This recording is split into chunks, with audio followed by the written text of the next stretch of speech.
Phát ơi, hôm nay cô Phát của mẹ bị bệnh. Hồi tối thì sốt, nên hôm nay được ở nhà. Không không cần phải đi học.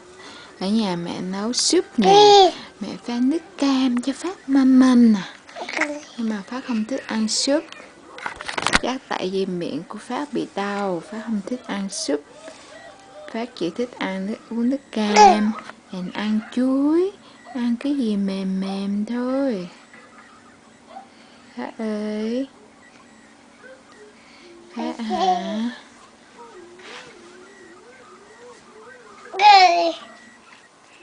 Cha con, Phát nói gì?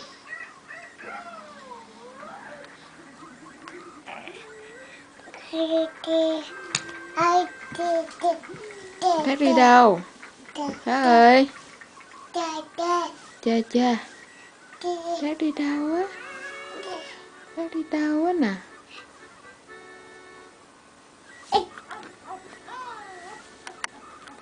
Phát ơi, Phát ơi, Phát ơi, ơi à, mẹ kêu mà ơi vậy á. Phát ơi, Phát ơi, Phát ơi, Phát ơi, Phát ơi.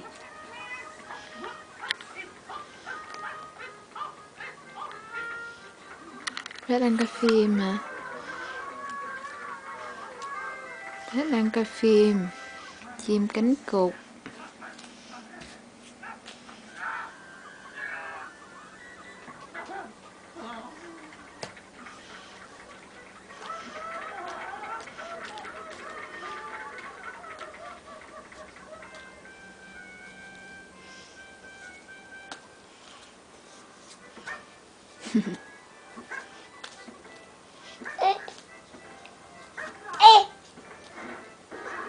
Oh.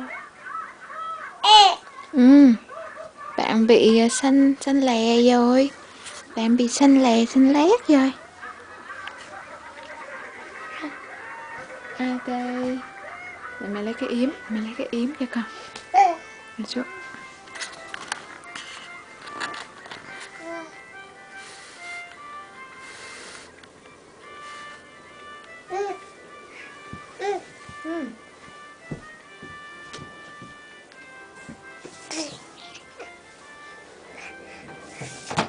Nổi nổi, nó lên.